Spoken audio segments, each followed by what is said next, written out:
Hello student, this is Shiva Agarwal. Welcome to my channel fun with chemistry by Shiv sir. आज का हमारा topic है quantum number. Quantum number structure of atom में हम पढ़ते हैं कि स्ट्रक्चर ऑफ एटम के अंदर एक टॉपिक है क्वांटम नंबर। ये क्वांटम नंबर की से आपको नीट में जी में काफ़ी सवाल पूछे जाते हैं, अक्सर सवाल पूछे गए हैं। तो क्वांटम नंबर के बारे में हम लोग स्टडी करते हैं। टॉपिक है आपका क्वांटम नंबर। ठीक है, पहले समझते हैं कि क्वांटम नंबर होता क्या है। जहाँ पार्टिकल नेचर खत्म होता है, ठीक है, जहाँ पार्टिकल नेचर खत्म होता है और वेव नेचर स्टार्ट होता है, वहाँ पे आपको फिर आप स्टडी करते हो इलेक्ट्रॉन के बारे में, जिसे हम क्वांटम नंबर में पढ़ेंगे। ठीक है, अब देखिए, वेव मैकेनिकल मॉडल या क्वांटम मैकेनिकल मॉडल, ये दो चीज मैं आपको समझा रहा था। वेव मैकेनिकल मॉडल या क्वांटम मैकेनिकल मॉडल आप समझना एकदम आसान तरीके से, कोई खास हार्ड नहीं है। आप बस इतना जान लो कि आपको जहाँ तक सिखाए सर सिखाए हैं, वोल्ट एटॉमिक मॉडल सर पढ़ाए हैं। सर यहाँ तक सिखाए हैं कि न्यूक्लियस है, ये बचपन से सीखते आए हो, जिसमें इलेक्ट्रॉन क्या कर रहा है, घूम रहा है। ये इतना दूर सबको पता है, ये कोई नया कहानी नहीं है, ये सबको पता है कि इलेक्ट्रॉन क्या कर रहा है, सर्कुलर मोशन में क्या कर रहा है, घूम रहा है। ठीक है, ये किस टाइप का आपको फिनोमेना दे रहा है, मतलब किस टाइप का है, पार्टिकल नेचर है कि वेव नेचर। अगर कोई इलेक्ट्रॉन इसके चारों ओर घूम रहा है तो वो कैसा है, वेव नेचर का है कि पार्टिकल नेचर का है, बता दो। पार्टिकल नेचर का। ठीक है, वेव नेचर में क्या होगा कि वेव की तरह ट्रैवल करता है। तो यहाँ से पार्टिकल नेचर के बाद एक वेव नेचर आता है, ठीक है, जिसे दो साइंटिस्ट ने बताया, डी ब्रोगली और हाइजेनबर्ग। डी ब्रोगली और हाइजेनबर्ग ने ये बताया कि जो इलेक्ट्रॉन होते हैं वो पार्टिकल नेचर नहीं, वेव नेचर शो करते हैं। ठीक है, यहाँ पे देखना, यही पे क्वांटम नंबर का इंट्रोडक्शन। ठीक है, जो आपको इलेक्ट्रॉन है वो क्या करते हैं, पार्टिकल नेचर शो नहीं करते हैं। कौन सा नेचर शो करते हैं, वेव नेचर। ठीक है, वेव नेचर का मतलब क्या है कि वो वेव की तरह है, वेव की तरह। जैसे आप लोगों का क्या है, साउंड वेव, लाइट वेव होता है ना। साउंड वेव और लाइट वेव क्या है, वेव की तरह ट्रेवल करता है। इसी तरह जो इलेक्ट्रॉन है ये बहुत ज़्यादा छोटा है। तो उन्होंने क्या कहा, डी ब्रोगली ने और हाइजेनबर्ग ने क्या कहा कि ये जो है ये वेव की तरह ट्रेवल करेंगे, पार्टिकल की तरह ट्रेवल करेंगे। अब वेव नेचर है तो वेव नेचर का क्या होगा अपना, अब वेव तो कहीं भी हो सकता है, एक्स वाई जेड किसी एक्सिस में हो सकता है। ठीक है, देखो पार्टिकल है, पार्टिकल को क्या करोगे आप, फेंकोगे, कोई एक एक्सिस लेकर के जाए। वेव है तो ऐसे ट्रेवल कर रहा है, तो किसी भी जगह पे होगा, एक्स पे भी होगा, वाई पे होगा और जेड पे। ठीक है, इस चीज को किसने बताया, तो इस चीज के लिए एक इक्वेशन बनाया स्क्रॉडिंजियर ने। ठीक है, अब मेरे को 12 में इसे ऊपर डीप में पढ़ना था, आप लोगों को नहीं पढ़ना है, आप लोगों को सिर्फ इसका इंट्रोडक्शन जानना है, और ये मास्टर्स पेपर में पूछता है। स्क्रॉडिंजियर ने एक इक्वेशन बनाया,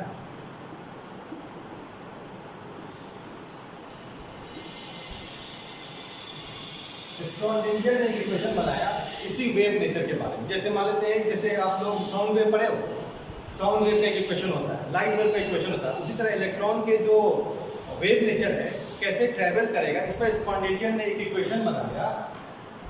इक्वेशन था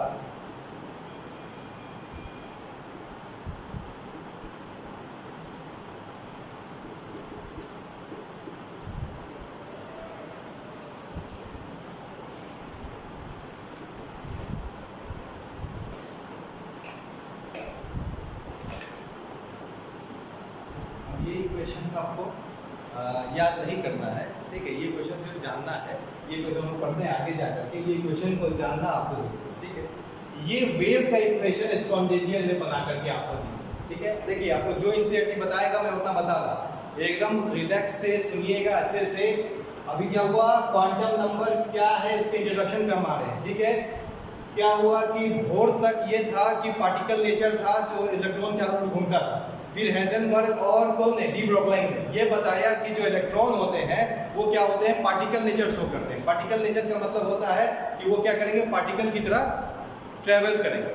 जब पार्टिकल की तरह ट्रैवल करेंगे तो स्पॉन्टेनियस ने क्या किया, एक इक्वेशन बना करके दिया।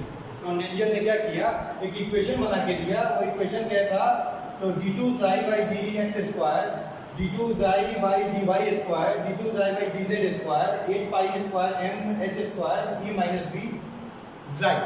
ये xi क्या है, ये xi कुछ नहीं, ये xi स्क्वायर है। इसे कहते हैं हम वेव फंक्शन। ये xi स्क्वायर को हम क्या कहते हैं, वेव फंक्शन। ये डबल डिफरेंशिएशन, ठीक है। ये कोऑर्डिनेट एक्सिस को डिनोट कर रहा है, x y और z एक्सिस में क्या इलेक्ट्रॉन को मूवमेंट कर रहा है, ठीक है। ये क्या है, टोटल एनर्जी, ये है टोटल एनर्जी, और ये इसका पोटेंशियल एनर्जी, ठीक है। ये m क्या है, मास है, और ये h क्या है, प्लैंक्स कांस्टेंट है, ठीक है। ये अपने को टीम पे करना है, तुमको हटा दिया, ठीक है। लेकिन देखो इंपॉर्टेंट बात मैं सिखा रहा है, यही सब आपको हर साल आईआईटी में और नीट में यहाँ से सवाल पूछता है। इतना इजी कंसेप्ट है, बस समझने का है। एक बार आप समझ जाओगे, कोई खास बात नहीं, ठीक है। जो नोट करना वो नोट करना, ठीक है। इंपॉर्टेंट जो नोट करना होगा पॉइंट्स वो नोट करना, ठीक। ये है स्पॉन्टेनियस का इक्वेशन, ठीक है। अब देखिए, जिसको नोट करना है नोट कर सकते हैं, कोई दिक्कत नहीं है, ठीक है। जिसको नोट करना है नोट कीजिए आप।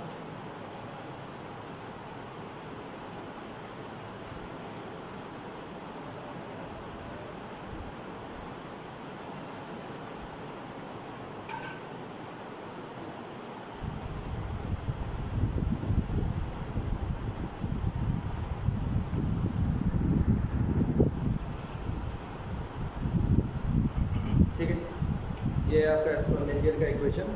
अब देखो नोट कर लीजिए, कोई दिक्कत नहीं। तो ये बहुत अपने में बहुत बड़ी बात है, किसी भी वेव का एक इक्वेशन बना करके देना वो अपने में बहुत बड़ी बात है। ये तो स्पॉन्टेनियस ने बहुत बड़ा इन्वेंशन किया। उन्होंने क्या किया कि जो इलेक्ट्रॉन वेव की तरह ट्रैवल करता है उसका एक इक्वेशन बना करके आपको, ठीक समझ में आ रहा है, सचिन ये रहे। फिर से मैं बताऊँ, कोई दिक्कत नहीं है, फिर से पूरा बताऊँ, लेकिन समझना जरूरी, भाग नहीं सकते, इम्पोर्टेंट है सब। देखो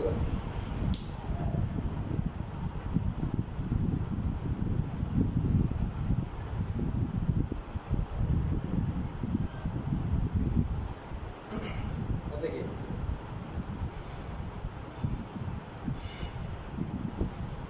ओके, लेकिन चलिए ये देखिए अब आगे आते हैं। तो यहां से क्या अपने को निकलेगा, तो यहां से हम xi स्क्वायर निकालेंगे। समझना, ये इक्वेशन सॉल्व कर करके हम किसका वैल्यू निकालेंगे, xi स्क्वायर का। इक्वेशन सॉल्व नहीं करना है, ये आपके सिलेबस में नहीं है, ये आपसे सॉल्व होगा, ठीक है। आपको सिर्फ इतना जानना है, इससे आगे आपको नहीं जानना है। आप कोई भी किताब खोल के देख लो, जितना भी कंपटीशन के आगे नहीं पड़ा है, ठीक है। मैं ये बताता हूँ आया कहाँ से। ये इक्वेशन सॉल्व कर करके अपने को क्या निकालना है, xi स्क्वायर। xi नहीं, xi स्क्वायर। xi स्क्वायर को क्या कहते हैं, वेव फंक्शन। मतलब वेव फंक्शन जैसे कैसे मैं बताता, जैसे आप मैथ्स में लिखते हो y = mx, तो ये y ही है xi स्क्वायर। y जो निकाले ये है xi स्क्वायर, ठीक है। ये जो वेव फंक्शन है, अब देखो यहाँ से एक क्वांटम नंबर आता है। ये जो वेव फंक्शन निकलेगा इस इक्वेशन को सॉल्व कर करके, ये 3 वेरिएबल आपको देगा। ये जो वेव फंक्शन है, ये जब सॉल्व कर करके निकलेगा xi स्क्वायर, ये आपको 3 वेरिएबल आपको देगा, 3 वेरिएबल,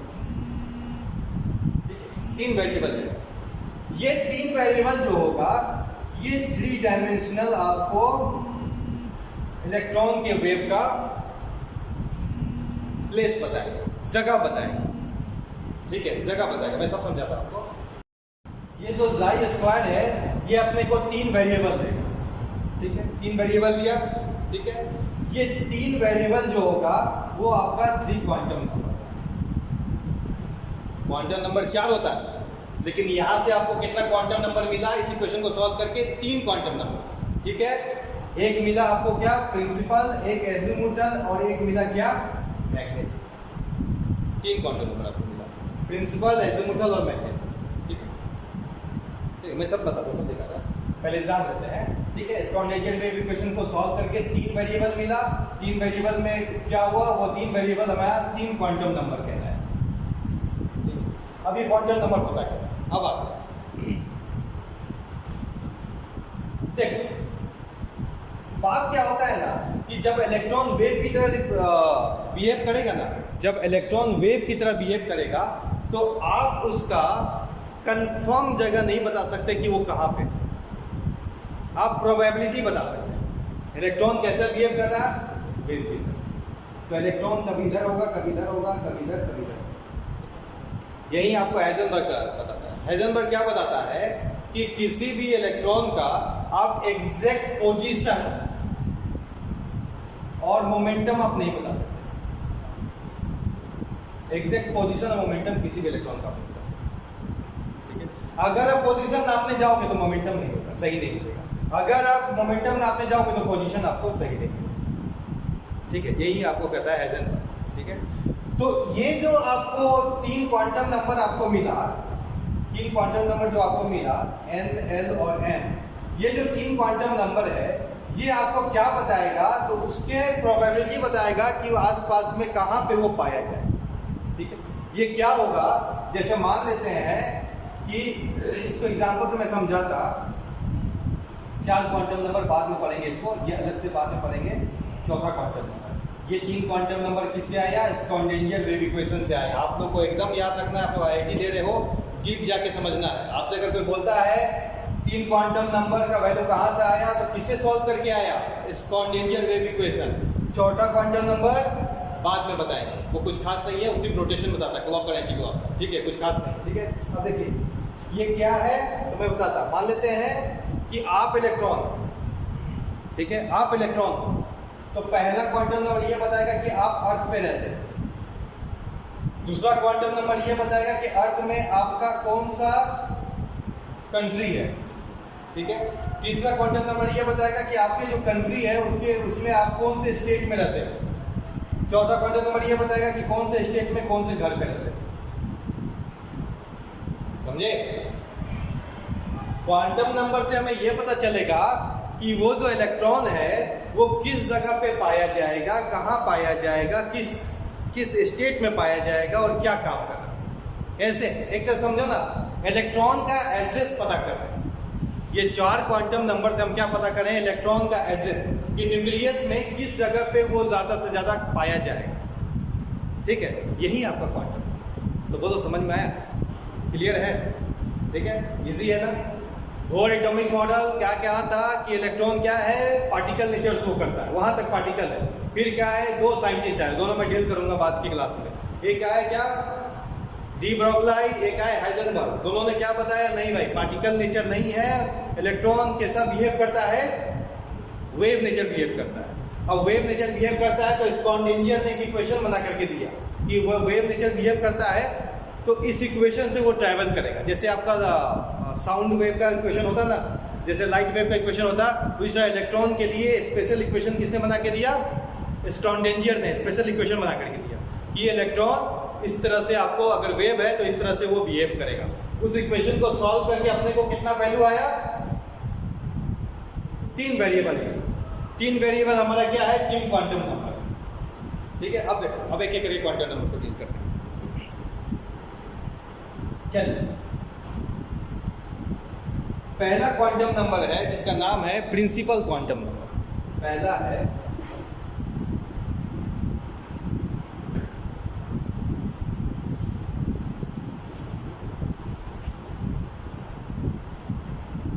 प्रिंसिपल क्वांटम नंबर, ठीक है। प्रिंसिपल, स्कूल का प्रिंसिपल होता ना, वही प्रिंसिपल का स्पेलिंग जाएगा, ठीक है। प्रिंसिपल मतलब ये हेड, लीड करेगा, प्रिंसिपल क्वांटम।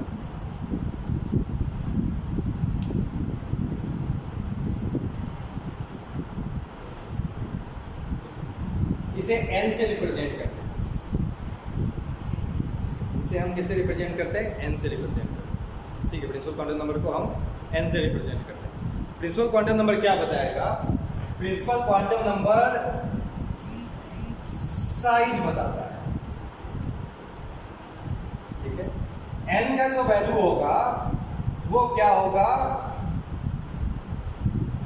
1, 2, 3 से अप टू इनफिनाइट तक हो सकता है, n आपका क्या होगा, रियल नंबर होगा, ठीक है, पॉजिटिव, नेगेटिव नहीं होगा।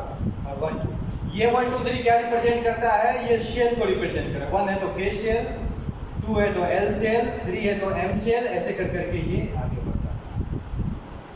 समझना इंपॉर्टेंट, कोई खास बात नहीं। जब आप बनाते हो शेल तो पहला शेल का नाम क्या देते हो, K बोलते हो ना, फिर क्या बोलते हो, L, फिर क्या बोलते हो, M, ऐसे आगे बढ़ते हो। यही K = 1, L = 1, M = 2 3, यही है प्रिंसिपल पार्ट, ठीक है। तो जिसका n का वैल्यू बड़ा होगा उसका साइज क्या होगा, बढ़ेगा ना। अगर K n का वैल्यू 3 है तो कौन सा शेल आया, M आया, साइज क्या हुआ, न्यूक्लियस से दूर गया, ठीक है। तो n जैसे जैसे बढ़ेगा वैसे वैसे साइज क्या होगा, बढ़ेगा ना, बढ़ेगा कि नहीं बढ़ेगा। तो n रिप्रेजेंट करता है क्या, साइज। दूसरा तुम्हारा बुक, बहुत सारा बुक नहीं भी लिखता है, एक और बात मैं बताता, n एक और चीज रिप्रेजेंट करता है, एनर्जी। n एक और चीज रिप्रेजेंट करता है एनर्जी। बोर एटॉमिक मॉडल अगर आप मन से पढ़े होगे तो आपको पता होगा कि जितना इलेक्ट्रॉन नजदीक रहता है उतना एनर्जी उसका क्या कम रहता है। जैसे जैसे इलेक्ट्रॉन दूर जाता है एनर्जी क्या होता है, बढ़ेगा ना। तो n का वैल्यू जैसे जैसे बढ़ेगा वैसे वैसे एनर्जी क्या होगा, बढ़ेगा। तो n क्या रिप्रेजेंट किया, एनर्जी भी रिप्रेजेंट किया, ठीक है। तो आप आसानी से ये चीज तो बता सकते हो ना, प्रिंसिपल क्वांटम नंबर क्या होता है। तो principal quantum number is a number which represent number of shell, ठीक है। n का वैल्यू क्या हो सकता है, 1 2 3 4, नेगेटिव हो सकता है क्या, नहीं हो सकता, ठीक है। 0 हो सकता है क्या, नहीं हो सकता। शेल का तो कोई नंबर होगा ना, पहला दूसरा तीसरा, 0 शेल तो होगा नहीं, ठीक है। तो n आपका, अब आपको क्लियर समझ में आया, प्रिंसिपल क्वांटम नंबर आया। प्रिंसिपल क्वांटम नंबर क्या हुआ, तो principal quantum number represent size, ठीक है। इट ऑल्सो रिप्रेजेंट एनर्जी, ठीक है। इट्स वैल्यू इज 1 to ∞ हो सकता है, जितना शेल बड़ा होगा, ठीक है। और जैसे जैसे प्रिंसिपल क्वांटम नंबर n का वैल्यू इंक्रीज करेगा वैसे वैसे क्या होगा, एनर्जी भी बढ़ेगा और साइज भी बढ़ेगा, ठीक है। एनर्जी और साइज भी बढ़ेगा, है क्लियर, कंफर्म। होमवर्क दूंगा, चेक करो, ठीक है। कल की क्लास भी लेना है,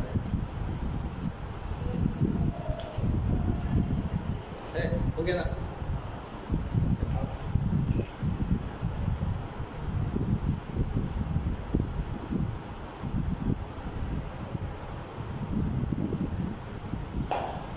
second one your azimuthal quantum.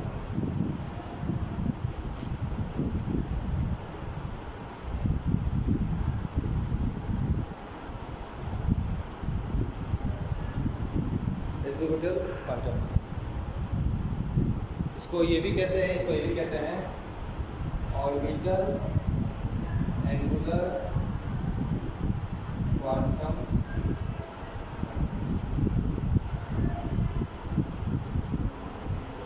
represented by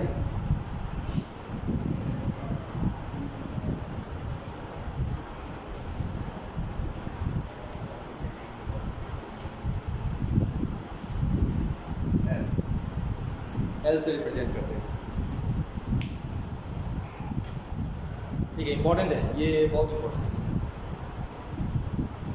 it is represented by L, ठीक है। L से रिप्रेजेंट करते हैं, ठीक है। ये क्या बताता है, तो ये बताएगा आपका शेप, ये आपका शेप बताता कि उस वो जो शेल है उस शेल में जो आपका सब शेल है वो किस शेप में है, ये सब शेल के बारे में जानकारी देगा और ये शेप के बारे में देगा, ठीक है। प्रिंसिपल क्वांटम नंबर किसके बारे में जानकारी देता है, तो शेल, कौन से शेल में, ठीक है। यहाँ पे क्या है, हम सब शेल के बारे में, अब आपको पता है सबशेल क्या क्या होता, एस पी डी एफ होता ना, जी भी होता, लेकिन जी तक में अभी डिस्कवरी नहीं हुआ। ठीक है, जी को कैसे करते थे, डिस्कवरी नहीं हुआ। अब देखो यहाँ पे पता प्रिंसिपल क्वांटम नंबर का वैल्यू क्या होगा। तो प्रिंसिपल क्वांटम नंबर का value, it's value is from 0 to n-, इसका वैल्यू 0 से स्टार्ट होगा और n-1, मतलब L का वैल्यू 0 होगा, इसके लिए S, L का वैल्यू 1 होगा, किसके लिए P के, L का वैल्यू 2 होगा, किसके लिए T के, L का वैल्यू 3 होगा, इसके लिए F, L का वैल्यू 4 होगा, किसके लिए G तक नहीं जाता है, F तक नहीं पढ़ते, G तक डिस्कवरी नहीं है,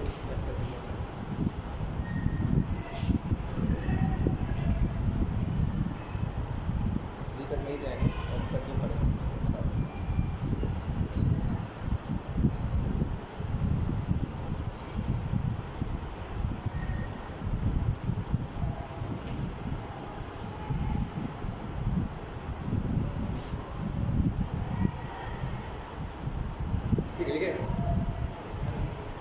ठीक है ना, ये क्या बताएगा, शेप बताएगा।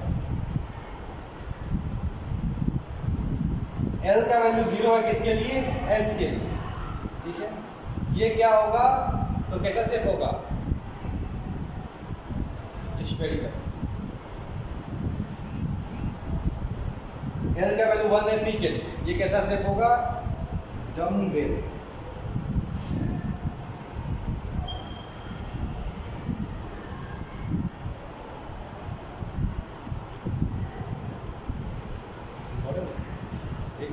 ये शेप बता रहा है। L का वैल्यू कहाँ 0 से स्टार्ट होता है, n-1 तक जाता है। L का वैल्यू जब 0 होगा तो किसके लिए होगा, s ऑर्बिटल के लिए। ठीक है, और इसका शेप कैसा होगा, स्फेरिकल होगा। L का वैल्यू जब 1 होगा तो किसके लिए होगा, p ऑर्बिटल के लिए होगा। इसका वैल्यू कैसा होगा, डम्बेल, डम्बेल होता है वो डम्बेल की तरह होगा। L का वैल्यू जब 2 होगा तो क्या होगा, d ऑर्बिटल के लिए होगा, उसका होगा डबल डम्बेल।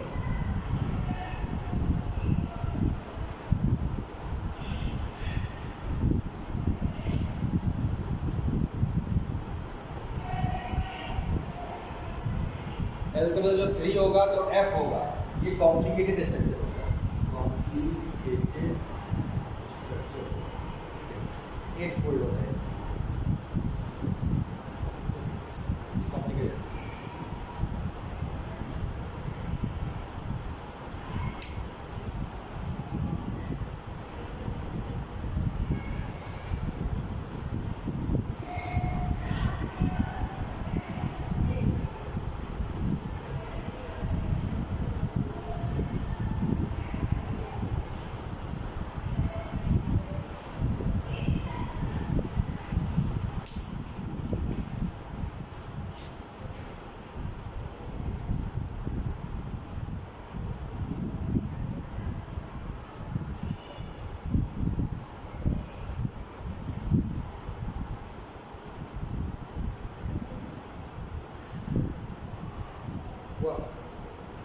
हुआ ना सभी का।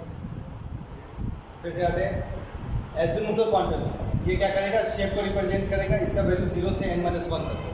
ठीक है, L का वैल्यू जब 0 होगा तो क्या होगा, वो s ऑर्बिटल को रिप्रेजेंट कर रहा है, इसको s ऑर्बिटल को रिप्रेजेंट कर रहा है।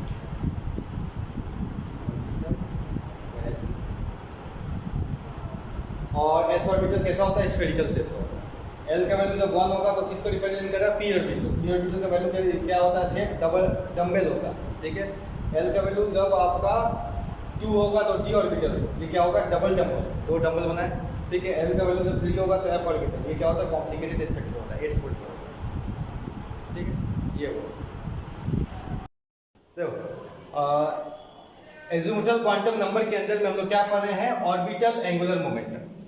ठीक है, तो लिखिएगा orbital angular momentum equal to होता है √L L + 1 h/2π।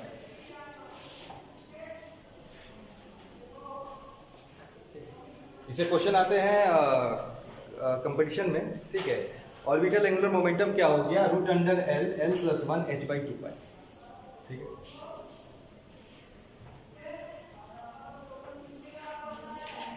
ठीक, अब देखिए इस पे जैसे मान लेते हैं आपको निकालना है जिसका L का वैल्यू है आपका, मान लेते हैं 1, ठीक है। L = 1 है और आपसे पूछता है कि इसका ऑर्बिटल एंगुलर मोमेंटम क्या होगा, ठीक है। L = 1, I = 1 छोड़, आपसे मैं पूछता हूं कि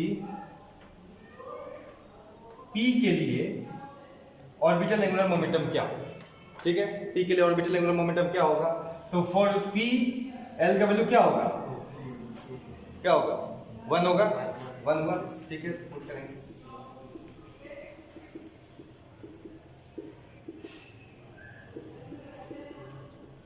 होगा होगा ना, ठीक है।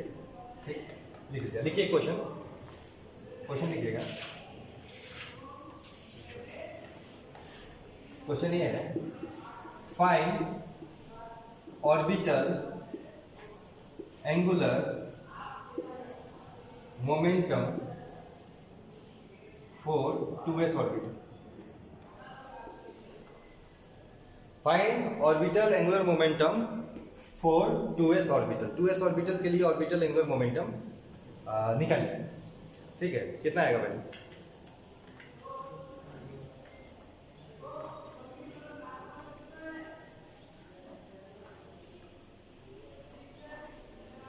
सिंपल है।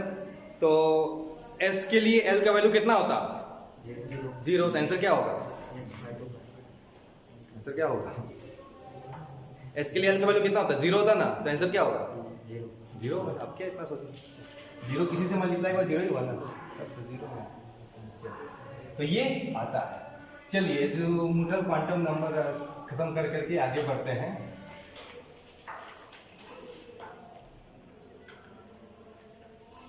लिखिए अगला, मैग्नेटिक क्वांटम नंबर।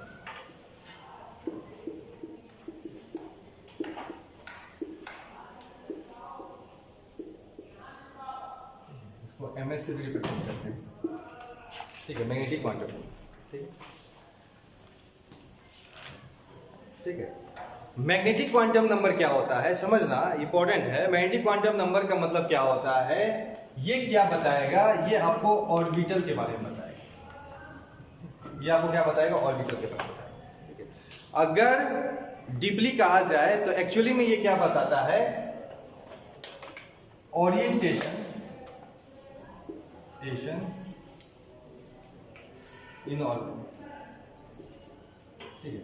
ऑर्बिटल में ओरिएंटेशन के बारे में ये जानकारी देता है, मतलब और ये जो इलेक्ट्रॉन है वो जो ऑर्बिटल में है तो किस किस डायरेक्शन में है वो आपको बताएगा मैग्नेटिक क्वांटम नंबर। यही है मैग्नेटिक क्वांटम नंबर। इसका वैल्यू कहां से कहां होगा, तो वैल्यू इसका होगा आपका -L से +L के बीच में, इंक्लूडिंग 0, -L से +L, इट्स वैल्यू, ठीक है। -L के +L के +L के बीच में होगा, ठीक है, 0 के साथ, ठीक, इंपॉर्टेंट, ठीक है। मैं फिर से बताता, ऑर्बिटल और क्या होता है, मैग्नेटिक क्वांटम नंबर क्या बताता है, मैग्नेटिक क्वांटम नंबर आपको ऑर्बिटल के बारे में बताता है, ठीक है। अब देखिए क्या हुआ था, तो आते हैं पहले प्रिंसिपल क्वांटम नंबर क्या बताया, शेल बताया ना। मैं एजीमुथल क्वांटम नंबर क्या बताया, सब शेल, सीख तो गए। थर्ड मैग्नेटिक क्वांटम नंबर क्या बताया, डीप में चले गए ना, ठीक है, गए ना, कंट्री से इंडिया से घर की तरफ आए, एकदम डीप में गए ना, ठीक है। और उसके बाद फिर हम स्पिन के बारे में बताएंगे, कहानी बताएंगे, पहले इसको और समझा देते हैं, ठीक है। अब इसका वैल्यू क्या है, -L से +L के बीच में होगा, ठीक है। -L से +L के बीच में होगा, कैसे होगा क्या होगा मैं अभी बताता, पहले यहाँ तक आप लोग लिख लो, उसके बाद मैं बताता, ठीक है। -L से +L के बीच में इसका वैल्यू लाई करेगा, समझ में, क्लियर है ना, ठीक है। चलिए अब जैसे मान लेते हैं L इज इक्वल टू 0 किसके लिए होता है? S के लिए होता ठीक है। इसका मैग्नेटिक क्वांटम नंबर क्या होगा? तो 0 का 0 का कोई प्लस 0 माइनस 0 तो होता नहीं, तो 0 ही होगा ना। L इज इक्वल टू 1 किसके लिए? P के लिए होगा ठीक है। तो क्या होगा? -1 0 +1 ठीक है, -L 0 +1। L is equal to 2 किसके लिए होगा? D के लिए होगा ठीक है। तो क्या होगा? -2 -1 0 +2 +1 होगा ठीक है। L इज इक्वल टू 3 किसके लिए होगा? F के लिए। तो क्या होगा? -3 -2 -1 0 +1 +2 +1 हुआ। L is equal to 4 D के लिए होता है, लेकिन अभी नहीं पढ़ने का आपको।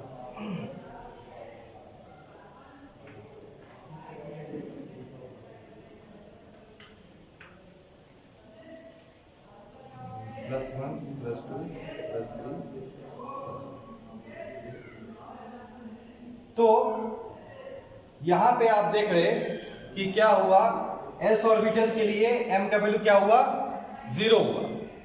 p ऑर्बिटल के लिए m का वैल्यू कितना हुआ? 3 ठीक है, -1 0 +1 ठीक है। d ऑर्बिटल के लिए क्या हुआ? -2 -1 0 +2 +1 ठीक है। f ऑर्बिटल क्या हुआ? ये हुआ ठीक है। यानी कि क्या हुआ? तो ऑर्बिटल नंबर ऑफ ऑर्बिटल कैसे हुआ? तो क्या 2n + 1 हुआ 1 2n + 1 हुआ ना। यहाँ के लिए देखिए तो यह क्या है? 0। यहाँ के लिए क्या हुआ? 2 है ना, 1 2 1 2 + 1 क्या 3 1 2 3 हुआ। यहाँ पे क्या हुआ? 2 2 2 4 + 1 5 हुआ 1 2 3 4 5 हुआ ना। तो 5 ऑर्बिटल निकलेगा ना इस फॉर्मूला से।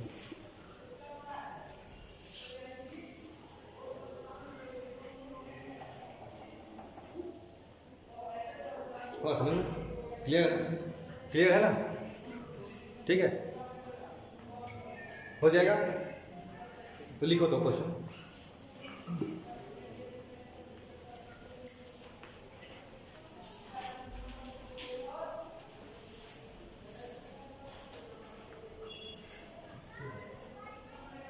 टोटल नंबर ऑफ ऑर्बिटल इन क्या?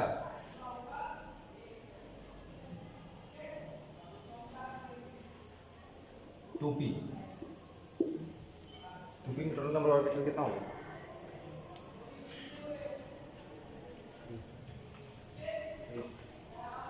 कितना होगा? निकालिए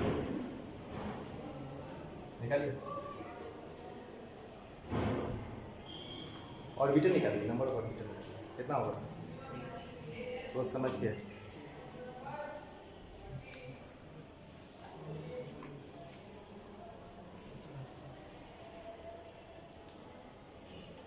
टू पी तक जाने का है अपने को। कहाँ से? 1s 2s 2p हुआ। इसके लिए कितना हुआ? 1 हुआ ना। इसके लिए कितना हुआ? 1। इसके लिए कितना हुआ? 3 हुआ। ऐसे बनाने के आपको, ऐसे नहीं होगा, इस टाइप से बनाने के आपको सबका निकालना पड़ेगा, फिर आपको जोड़ना होगा ठीक है। p के लिए कितना होता है? l का वैल्यू 1 होता है, यानी कितना होगा? 3 जाएगा ठीक है। तो कितना हुआ टोटल?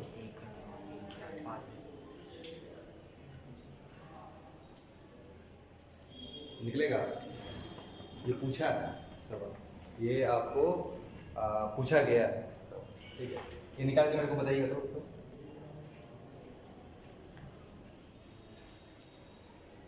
अभी भी करेक्ट नहीं है, निकाल करके बताइएगा सोच समझ कर कितना होगा ठीक है। टोटल नंबर ऑफ ऑर्बिटल आपको 2p का निकाल करके बताना है कि 2p में कितना नंबर होगा। चलिए अगला में आते हैं, लिखिएगा टॉपिक स्पिन क्वांटम।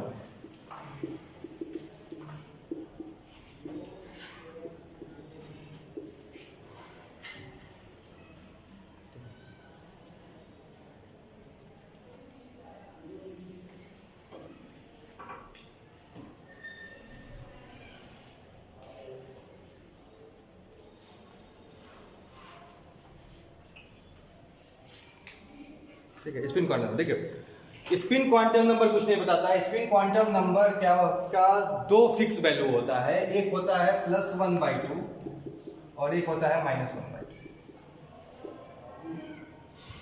अब ये +1/2, 1/2, -1/2 वो अपने मन से ले लिए, ये अपने मन से दिया गया है। क्यों? तो एक ये डायरेक्शन को रिप्रेजेंट करता है कि ये +1/2 क्लॉकवाइज को रिप्रेजेंट करेगा, तो -1/2 क्या होगा? Anti clockwise. एक क्लॉकवाइज को एंटी क्लॉकवाइज, मतलब ये कहता है कि किसी भी ऑर्बिटल में जो दो इलेक्ट्रॉन है वो अपोजिट स्पिन में घूमेगा, एक क्लॉकवाइज घूमेगा तो एक एंटी क्लॉकवाइज। ठीक है, यही स्पिन क्वांटम नंबर, कोई खास नहीं है। स्पिन क्वांटम नंबर का अपना वैल्यू क्या होता है? फिक्स होता है। ठीक है, स्पिन क्वांटम नंबर का अपना वैल्यू क्या होता है? फिक्स होता है। वो क्या बताता है कि एक इलेक्ट्रॉन अगर क्लॉकवाइज घूम रहा है तो अगला इलेक्ट्रॉन किस में घूमेगा? एंटी क्लॉकवाइज में घूमेगा। ठीक है, यही स्पिन क्वांटम नंबर, और कुछ खास नहीं होता। ठीक है, वो आपको डायरेक्शन बताता है कि इलेक्ट्रॉन की डायरेक्शन क्या हो। ठीक है, यहीं पे आपको 4 क्वांटम नंबर होंगे। ठीक है, प्रिंसिपल, एजिमुथल, मैग्नेटिक और स्पिन। ठीक है, ये चारों क्वांटम नंबर यहाँ पे एंड हुआ आप लोग का। ठीक है, आप लोग क्या कीजिएगा, इस पे क्वेश्चंस बनवाता मैं। ठीक है, क्वेश्चंस पे बनवाना जरूरी है जितना ज़्यादा, क्योंकि क्वेश्चंस का ही टॉपिक है, मैक्सिमम नंबर ऑफ क्वेश्चंस आपको पूछेगा, और जी और नीट के लिए तो बहुत इंपॉर्टेंट टॉपिक में से है। क्वेश्चन लिखिएगा, right set of all 4 quantum number, set of all 4 quantum number for last electron of nitrogen. Nitrogen के जो लास्ट इलेक्ट्रॉन जहाँ लाइक करते हैं उसकी set of all 4 quantum number लिख करके दिखाइए। देखिए दिखाइए,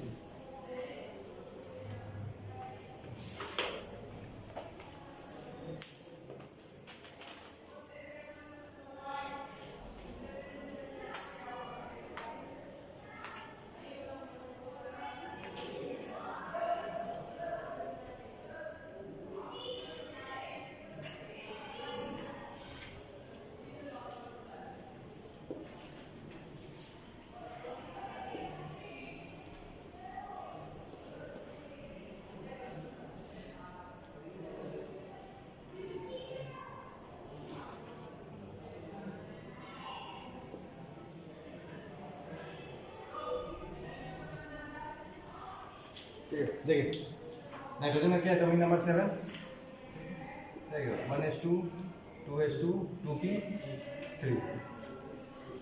देखिए लास्ट इलेक्ट्रॉन किस पे? p पे लाइक है, 2p। n का वैल्यू कितना हुआ? 2 हुआ। 4p l का वैल्यू कितना होगा? 1 होगा। ठीक है, m का वैल्यू क्या हो जाएगा? -1 0 +1 होगा। s का मतलब फिक्स वैल्यू है, प्लस माइनस क्या समझ में? इजी है, कोई खास बात नहीं है ना। ठीक, देख लीजिए।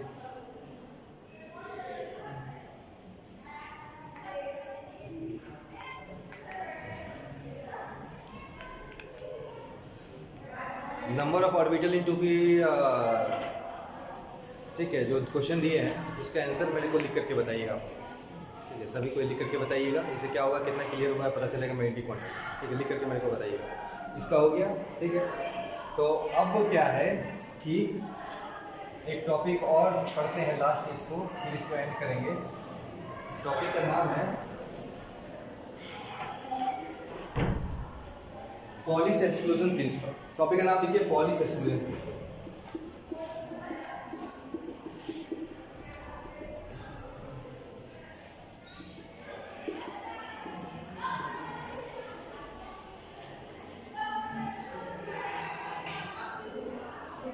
Polish exclusion principal.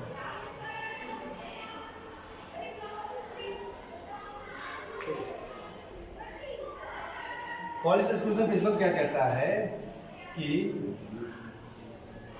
For a pair of electron there is not same set of all four quantum numbers.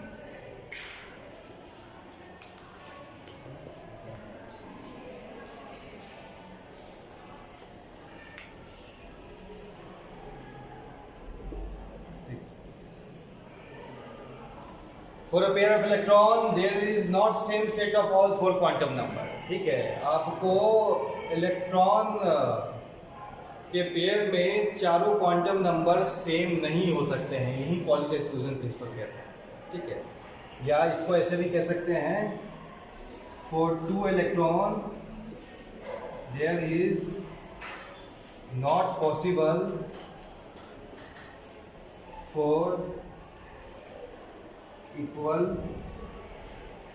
all quantum number, all quantum number, all quantum number.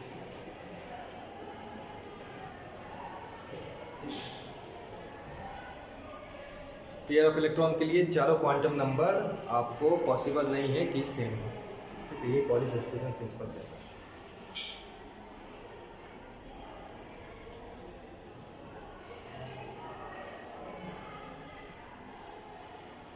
ठीक है. हाँ.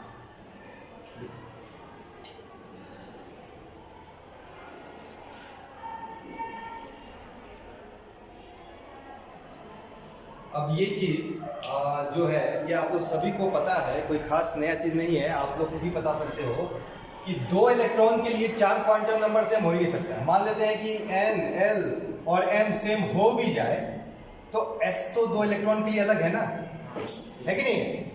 एक इलेक्ट्रॉन क्लॉक घूमेगा तो एक क्या एंटी क्लॉक घूमेगा. तो चार क्वांटम नंबर कभी सेम हो सकता है दो इलेक्ट्रॉन के लिए? नहीं हो सकता. यही पॉलीज अपना इसको एक अलग से अपना प्रिंसिपल बना करके बता दिया कि कोई भी दो इलेक्ट्रॉन के लिए set of all four quantum number क्या होगा, सेम नहीं होगा. ठीक है, यहीं पे आपका एंड होगा. इजी है, समझ में आया सभी को? ठीक है, एक रफली मैं आपको फिर से एक बार रफली हो करके जाता. क्वांटम नंबर क्या हुआ तो मैं एक रफ आपका बना करके बताता. क्वांटम नंबर कहाँ से आया? जहां से आपको वेव नेचर आया. ठीक है, वेव नेचर के बारे में बताया किसने? हाइजेनबर्ग और डी ब्रोगली ने. हाइजेनबर्ग डी ब्रोगली क्या बोले? इलेक्ट्रॉन कैसे मूव करता? वेव टाइप का मूव करता. जब वेव नेचर आ गया तब भाई वेव का इक्वेशन चाहिए, और वेव का इक्वेशन किसने बना के दिया? स्ट्रॉन्डेंजियर ने. स्ट्रॉन्डेंजियर ने वेव का इक्वेशन बना के दिया. उस वेव का इक्वेशन को जब सॉल्व किए तो क्या आया? वेव फंक्शन आया. वेव फंक्शन से हमें क्या मिला? तीन क्वांटम नंबर मिला. प्रिंसिपल क्वांटम नंबर मिला, एजीमुथल मिला, और क्या मिला? मैग्नेटिक मिला. ठीक है, और एक लास्ट में क्वांटम नंबर ऐड करते हैं किसको? स्पिन को. ठीक है, ये रोटेशन बताता है. प्रिंसिपल क्वांटम नंबर अपने को क्या बताया? तो शेल के बारे में बताया ना. एजीमुथल क्वांटम नंबर क्या बताया? सब शेल के बारे में बताया. मैग्नेटिक क्वांटम नंबर क्या बताया? ऑर्बिटल के बारे में बताया. सब शेल के अंदर कितना ऑर्बिटल. ठीक है, और स्पिन क्वांटम नंबर क्या बताया? उसके डायरेक्शन के बारे में, एक क्लॉकवाइज और एक एंटी क्लॉकवाइज मूव करता है. ठीक है, यही set of all four quantum number है. इसका क्वेश्चन सॉल्व करने का है. ठीक है, और यहाँ पे आपका क्वांटम नंबर n होता है. ठीक है.